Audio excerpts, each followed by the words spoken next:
오늘 성경과 세계 역사 시간 15번째 시간 그리고 마지막 시간이 되었습니다. 오늘은 이제 기독교가 공인되는 측면 마지막 박해가 끝나고 이제 콘스탄티누스 황제에 의해서 기독교가 인정받는 그 부분에 대해서 말씀을 나누도록 하겠습니다. 4세기 초에 가장 극심한 박해가 있었습니다. 이때 유명한 황제가 디오클레티아누스 황제입니다. 이 황제가 통치한 시대가 285년부터 305년.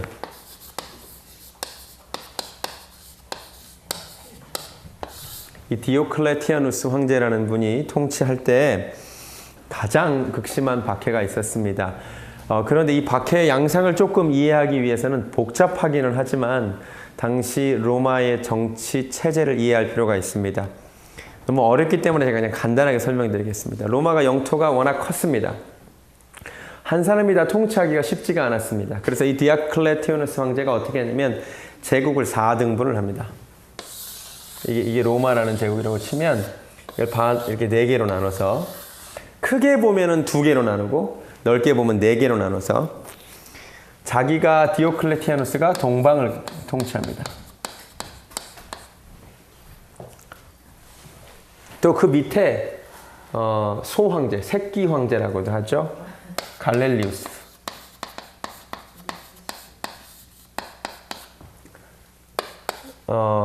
막시미안.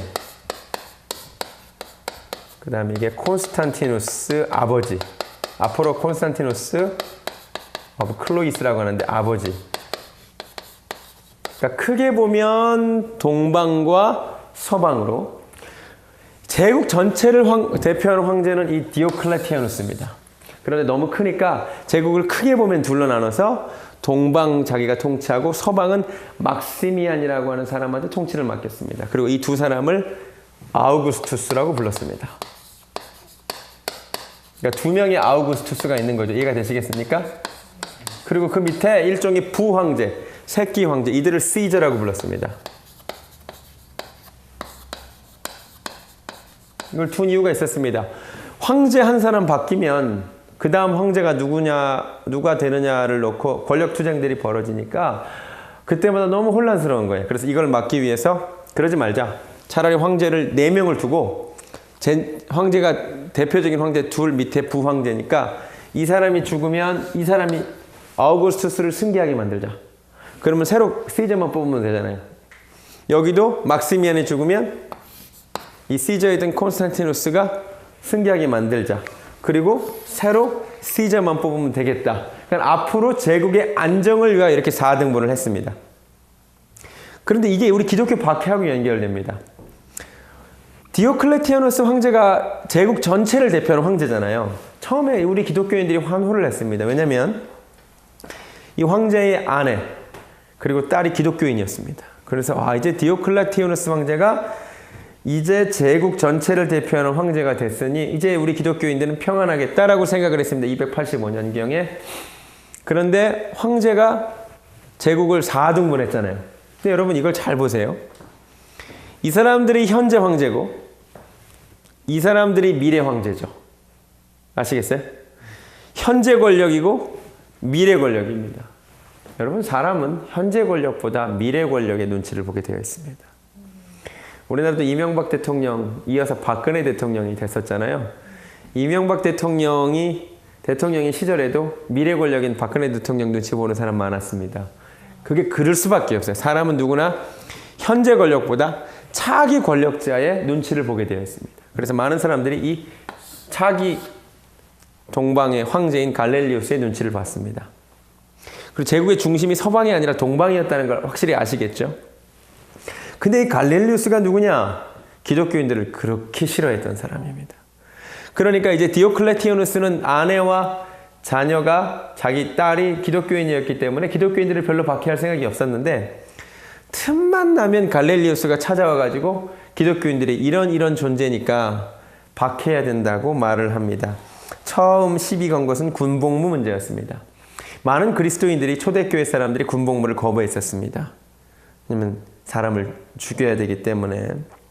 그래서 갈렐리우스가 이 모습을 보고 이 기독교인들은 제국의 위협이 되는 사람들이니까 빨리 멸절시켜야 한다라고 했습니다. 그런데 아무래도 아내와 자식 때문에 그렇게 움직이지 않았는데 303년 이때부터 대박해가 시작됩니다. 그러니까 역사적으로는 디오클레티아누스 황제 때 대박해가 있었다고 알려졌지만 사실은 박해를 안 하다가 지금 2년밖에 안 남았잖아요. 그렇죠? 여러분 레임덕이 얼마나 시달리겠습니까? 이제 죽기 얼마 안 남았잖아요. 갈렐리우스가 미래 권력이 점점 부상하는 거예요. 이 사람은 늙어가고 일 때 막 푸시를 하는 거예요. 그래가지고 어쩔 수 없이 303년경에 칙령이 공포되는데 기독교인들이 가지고 있는 서적이 몰수되고 교회가 파괴되고 공직에서 혹시 기독교인들이 있으면 쫓겨나는 일이 시작됩니다. 그게 303년의 일이었습니다. 그런데 오비일학이라고 황제의 궁에서 불이 나버립니다. 지금 무슨 칙령이 발표됐었냐면 기독교인들 서적을 몰수하고 기독교인들 공직에 있는 자를 쫓아냈는데 하필이면 황제의 궁에서 불이 난 거예요. 그러면 사람들이 누구를 의심했겠어요? 기독교인들이 이 일을 했다 이거죠. 그래서 이 황제의 디오클레티아누스 황제의 심기가 엄청 뒤틀려서 기독교인들에 대한 대박해가 시작됐던 거예요. 그래서 약 한 2년간 엄청난 박해가 있었습니다. 근데 일설에 의하면 사실은 이 갈렐리우스가 시켜가지고 불을 질렸다라는 그런 이야기가 있습니다. 기독교인들을 멸절시키려고. 어쨌든 이때 엄청난 박해 가운데 무려 17,000명이나 되는 기독교인들이 순교합니다. 그리고 황제의 아내와 딸은 이때 배교했다라고 알려져 있습니다. 그리고는 이제 기독교 멸절 이 4차례에 걸친 칙령을 통하여 도모됩니다. 303년 2월에 내린 첫 번째 칙령에서 기독교인들을 전멸시키라는 칙령이 내립니다. 마치 그 에스더서에 나오는 하만이 유대인들 전멸시켰듯이 303년대에 제국 전역의 기독교인들을 전멸시켜라. 이런 내용이 내렸습니다. 그리고 모든 성경책, 예식서 다 압수되고 집회가 금지됩니다. 303년에 두 번째 칙령이 내려서 남은 성경책 혹시 있으면 다 찾아서 불태워라. 그해 11월에 또 세 번째 칙령이 내려서 누구든 희생제사를 거부하면 기독교인이니까 다 잡아서 죽여라. 그 다음에 304년 4월 30일에 기독교인이 혹시 한 명이라도 남아있거든. 다 잡아들여서 죽여라. 이때 기록에 의하면 사람들을 기독교인들을 잡아서 그 경기장에 넣고 야생 사자들을 풀어놓았는데 사자들이 먹다 지쳐가지고 나중에는 관심을 기울이지 않았다라는 기록도 있습니다. 그 정도로 많은 사람들이 죽었어요. 그러니까 사자들이 질려서 사람 고기를 안 먹을 정도로 그렇게 많은 사람들이 죽었습니다. 그래서 오늘날 순교에 대한 기록이 가장 많이 남아있는 시기가 바로 이 시기입니다. 이때 유명한 순교자 한 사람이 있는데 세바스티아누스라고 하는 사람인데 이 사람이 오늘날 그 순교의 모습이 프랑스 루브르 박물관에 남아 있습니다. 이 사람이 재밌게도 황제의 경비대장이었습니다. 그러니까 마치 쉰들러 리스트에 나오는 쉰들러처럼 이 사람은 황제의 경비대장이었기 때문에 기독교인들을 몰래 막 풀어줬어요. 근데 그러다가 걸렸습니다. 그리고는 이 사람이 기둥에 묶여가지고 많은 사람들이 그 병사들이 화살을 쏴가지고 온몸에 화살이 고슴도치처럼 박혔습니다. 그 그림이 프랑스 루브르 박물관에 남아 있습니다. 여러분이 혹시 가시게 되면 이 사람이 그때 황제의 경비대장이었구나. 그런데 그때 안 죽고 살아났대요. 그리고는 황제가 가는 길목에 나타나가지고 다가올 심판을 두려워하라고 막 얘기했는데 그 모습을 보고 황제가 몽둥이로 때려서 죽여라 이랬답니다. 수많은 순교자들이 있었습니다. 여러분이 한 가지 알아야 될 게 순교자라는 말이 헬라어로 마르투스라고 하는데 그 단어는 증인이라는 뜻입니다. 원래.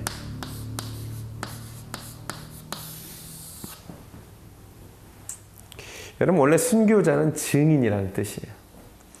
여러분 증인이라면 세 가지 요건을 충족시켜야 된다는 거 아세요? 첫 번째, 증인은 반드시 보고 들은 것이 있어야 증인입니다. 보고 들은 것이 없는 사람이 어떻게 증인이겠습니까? 미국 사람들이 굉장히 증인에 대한 그게 책임감이 투철해요. 저희가 한 2년 전에 교통사고가 났는데 저희가 잘못하긴 했거든요. 근데 한 미국인이 경찰이 오니까 내가 다 봤다고, 이 사람들이 잘못했다고 내가 증인할 테니까 나 연락 주라고 그렇게 증인 의식이 투철하더라고요. 근데 증인은 누구냐면 진짜 보고 들은 것이 있어야 증인이에요. 두 번째, 증인에게는 어떤 의무가 있냐면 반드시 법원에 출두 요구가 있으면 응해야 되는 거 아세요? 증인은 출두의 의무가 있어요. 출두하지 않으면 영장에 의해서 강제 구인되는 게 증인입니다. 세 번째, 출두해서 반드시 진실만을 증언하는 것이 증인입니다. 거짓말을 말할 경우 위증죄로 처벌받게 되어 있습니다. 그런데 이 증인이 순교자라는 거죠. 여러분, 우리가 이 세상에 다 예수 그리스도의 증인으로 부름받았음을 깨달으시기 바랍니다. 그러면 우리도 세 가지를 충족시켜야 된다는 거죠. 첫 번째, 증인은 보고 들은 것이 있어야 돼요. 우리는 예수님의 증인으로서 보고 들은 것이 있어야 돼요. 우리는 우리가 경험한 하나님이 있어야만 됩니다. 두 번째, 출두 요청에 반드시 응해야 돼요. 여러분, 이 세상 가운데 숨어 있지 마세요. 이 세상에서 끊임없이 하나님께서 우리를 나의 증인으로 출두해 줄 것을 요청하신다는 거 아세요? 직장에서, 가정에서, 심지어 밥 먹을 때도 우리는 언제나 증인으로서 출두 요청을 이미 받았다고 보시면 됩니다. 그때 숨지 마시고 증인으로 출두하시기 바랍니다. 아멘. 세 번째, 우리는 반드시 진실만을 증언해야 돼요. 우리가 믿고 있는 예수 그리스도의 진리를 증언하는 자들이 되기를 원합니다. 자, 어쨌든 근데 이 시기가 이제 제국의 환경이 급변해서 305년이 가까우니까 갈렐리우스가 더 이상 못 견디고 이 사람 이제 물러나시죠. 협박해가지고 자기가 올라갑니다. 아우구스투스가 됩니다. 그리고 이 사람도 당신도 물러나게 됩니다. 그리고 이 밑에 있는 사람을 한 칸씩 다 올립니다. 근데 이제 콘스탄티누스 아버지가 올라갔잖아요. 근데 아버지가 죽어요. 그리고는 그 아들이 제국을 황제로 승계해버립니다. 원래 그러면 안 되잖아요. 새로운 시저가 승계해야 되는데 막 그래가지고 제국이 막 여러 가지 막 혼란해. 그래서 세베리우스라는 사람을 또 새로 임명해가지고 막 여러 가지 복잡한 상황이 있는데 이 막시미안의 아들이 그럼 나는 왜 안 되느냐 이렇게 된 거죠. 그렇죠? 그래서 막센티우스라는 이 아들이 또 밑에를 차지하고 위에 부분은 콘스탄티누스가 차지하게 됩니다. 막 제국이 막 복잡다단한 상황. 그러니까 원래는 디오클레티누스가 제국의 혼란을 막기 위해서 이 시스템을 만들어 놨는데 이 시스템이 제대로 작동을 안 하는 거예요. 그래서 막 황제들이 싸우는 상황에 드러나게 됩니다. 그러니까 복잡한 상황, 여러분이 이거를 다 알 필요 없고 정리하면 막시미안의 아들이었던 막센티우스가 로마를 차지하게 됐고 콘스탄티누스가 또 이 북쪽 지방을 차지하게 됐는데 이제 서로 4명의 황제가 제국을 하나로 통일하게 서로 싸우는 거예요. 그러니까 먼저 콘스탄티누스가, 우리가 기억하는 그 콘스탄티누스가 그 로마 지역을 차지하고 있는 막센티우스를 공격하기 시작합니다. 그게 312년의 일입니다.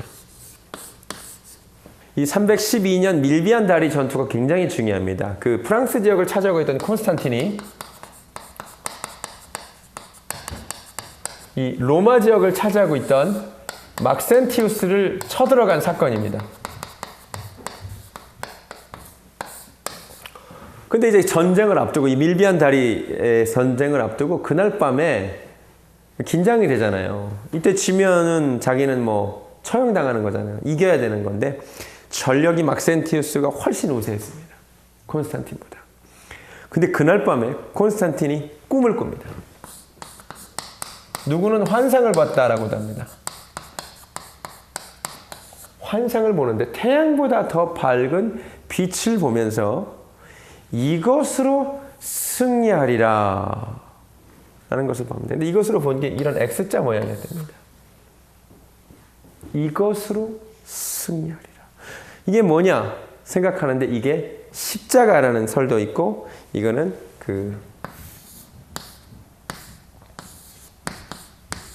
할레어로 그리스토스거든요. 그리스도였다라는 설이 있습니다. 두 가지가 있죠. 그러니까 하나는 십자가였다. 십자가 모양을 봤다. 하나는 이 그리스도를 봤다. 그래가지고 너무 이 꿈이든 환상이든 생생한 거예요. 그래가지고 이 사람이 그 다음부터 이 그리스도 이 앞부분 두 개를 방패에다가 새겨라 라는 게 하나의 설이고, 또 하나는 십자가를 새겨라. 이게 두 번째 설이에요. 어쨌든 이야기가 두 가지가 있어요. 둘 중에 하나로 방패에 이 십자가 모양을 새겼든 아니면 이 그리스도 이 모양을 새겼든 해가지고 정말로 방패에 기독교의 상징을 가지고 나가서 싸웠더니 진짜로 승리를 했다는 거죠. 이게 정말 놀라운 사건이죠. 그러니까는 기독교인이 아니었던 콘스탄틴이 꿈이든 환상이든 십자가를 봤든 혹은 그리스도의 모습을 봤든 그것으로 승리하리라는 음성을 들었는데 진짜로 자기 방패에 십자가를 그리고 혹은 그리스도를 나타내는 그 앞글자를 그렸더니 승리했다는 거죠. 그래서 콘스탄틴이 그 다음부터 뭘 믿었냐면 기독교의 하나님이 자기를 승리하게 하셨다라고 믿은 거죠. 그래가지고 이 밀비안 전투 승리한 다음에 313년도에 이 사람이 제일 먼저 한 게 뭐냐? 밀라노 칙령.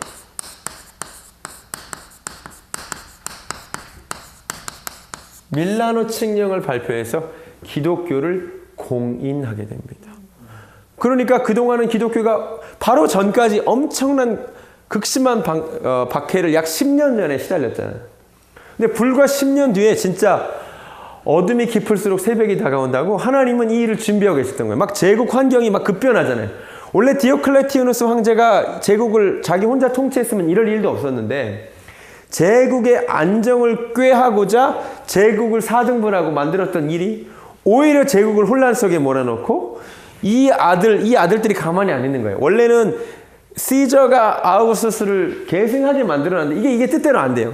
막시미아누스의 아들, 콘스탄티누스의 아버지의 아들이 이게 가만히 있지 않아서 이들의 권력력으로 싸우면서 이 전투 가운데 한 사람이 하나님의 계시를 보고 환상을 보고 이게 세계 역사를 바꾸는 거죠. 기독교 역사를 바꾸는 겁니다. 하나님의 일하심은 진짜로 놀랍습니다. 그래서 이 콘스탄틴은 진짜 하나님이 자기를 도우셔서 승리하게 했다라고 믿었습니다. 물론 이 사람의 기독교 공인이 기독교 역사에 좋은 점만 있었던 것만은 아닙니다. 그러나 이 사람의 공을 폄하할 수도 없습니다. 왜냐하면 그 전까지는 막 카타콤에 모여서 지하에서 예배드렸단 말이에요. 예수 믿는 사람들 그렇게 모여서 잡혀가서 순교했단 말이에요. 근데 더 이상 박해 시대는 끝났어요. 이거는 분명히 인정해 줘야 될 부분은 있습니다. 이 사람이 또 뭐를 했느냐? 이 사람이 어쨌든 로마를 점령하고 서방 세계의 황제가 됐잖아요. 그리고 나중에는 결국 동방으로도 쳐들어가서 이 제국 전체의 황제가 됩니다. 그리고는 이 서방 세계의 로마는 워낙 오래된 도시니까 동방에 한 도시를 세웁니다. 그 도시 이름이 자기 이름을 따서 콘스탄티노플이에요.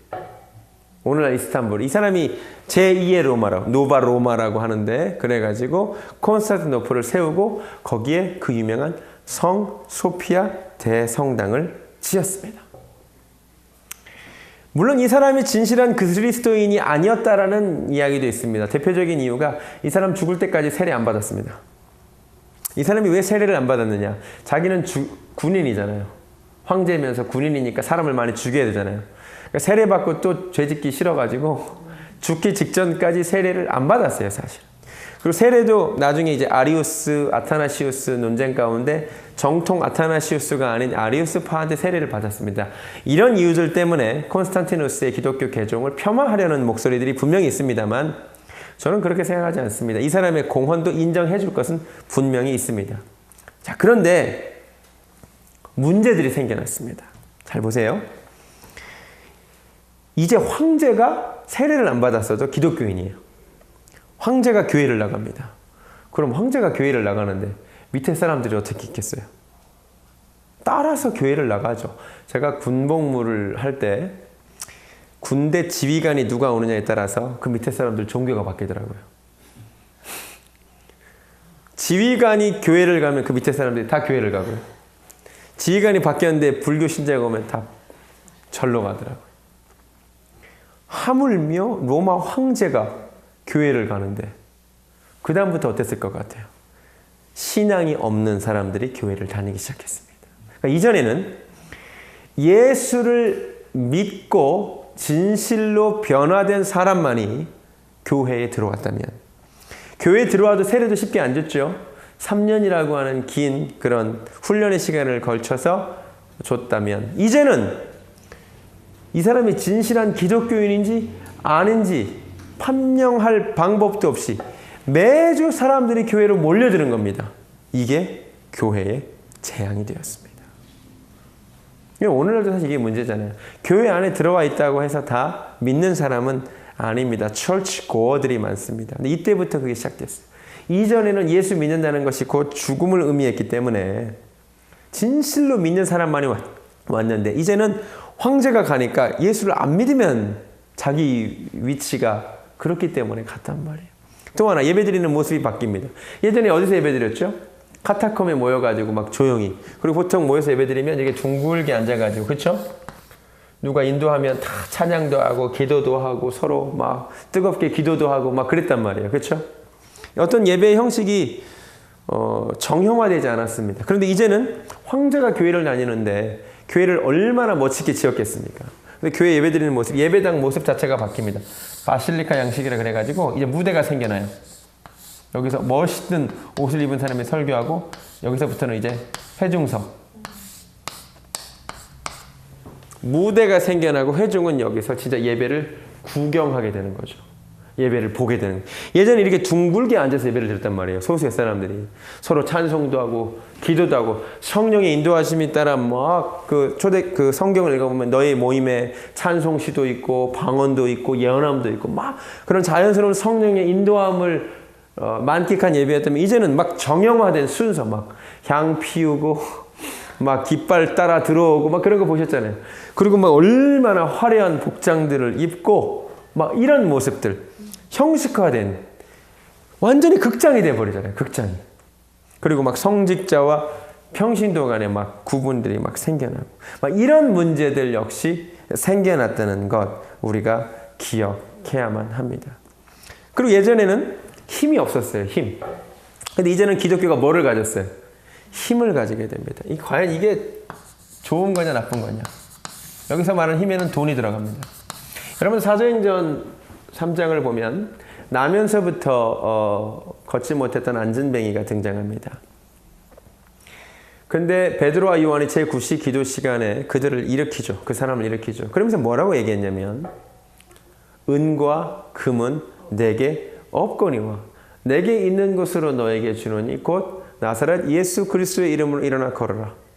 초대교회의 특징, 돈이 없었고 힘이 없었는데 예수 그리스도의 이름이 있었습니다. 콘스탄티누스 이후의 기독교의 특징, 힘이 있고 돈이 있는데 예수 그리스도의 이름이 사라져버렸어요. 이 교회가 외형적으로는 계속해서 팽창합니다. 왜? 계속해서 들어오니까. 헌금이 많이 들어오니까 교회 건물은 엄청나게 커집니다. 누구나 다 기독교인이라고 불려집니다. 그런데 그 가운데서 사라지는 것들이 있는데 그게 바로 성령의 능력.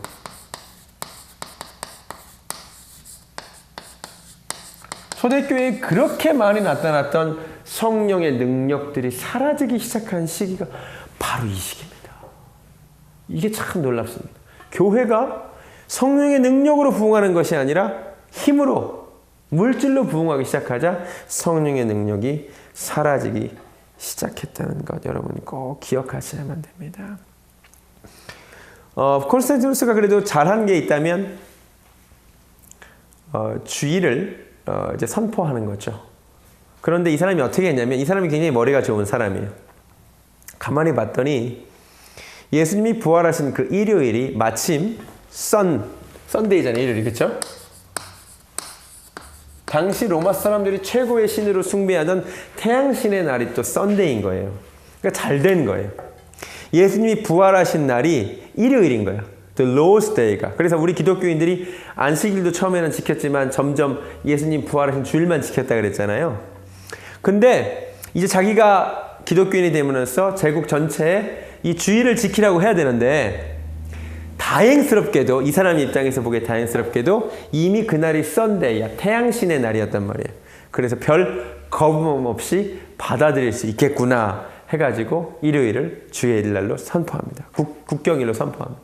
그리고 쉬는 것입니다. 이 문제를 놓고 오늘날 안식교 신자들이 비판하는 거죠.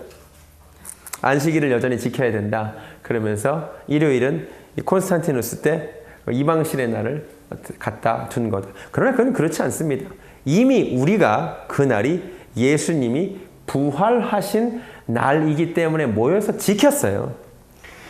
마침 이방신의 날 썬데이가 겹쳤기 때문에 콘스탄티누스가 이렇게 그날을 국경일로 선포해도 반발과 그런 저항이 적었던 것 뿐이지 이방신의 날에서 지킨 것이 아닙니다. 예수님이 부활하신 날이기 때문에 지켰다는 것, 이것은 여러분이 꼭 기억하시는 것이 좋습니다. 기독교 재산에 대한 세금이 면제된 게 바로 이때부터입니다. 군대 징집 의무, 기독교인들에 대한 징집 의무가 면제된 것이 바로 이때였습니다. 그리고 325년도에는 니케아 공의회라고 해서 기독교인들 최초의 공의회가 열렸는데 그 공의회를 개최한 사람도 바로 이 사람입니다. 여러분 한번 생각을 해보세요. 그 전에 기독교는 박해받았어요. 그런데 이제 황제가 돈을 대가지고 325년도에 전국에 있는 기독교 지도자들이 한자리에 모인 것입니다. 그날의 감격이 얼마나 감격스러운지 몰라요. 말로만 듣던 그 순교하셨던 그 분의 동생, 그토록 고생하셨다는 그분, 몸에 예수 그리스도의 흔적을 가진 사람들이 한자리에 모여서 함께 예배하고 니케아 공회를 열 때 얼마나 좋았는지 모릅니다. 그러나 문제점들이 많았다 그랬죠? 이제는 뭐가 많았어요? 믿지 않고 신앙을 고백하지 않고 들어온 사람들이 많았고 혼합주의적인 것, 미신적인 것 막 들어오기 시작했습니다.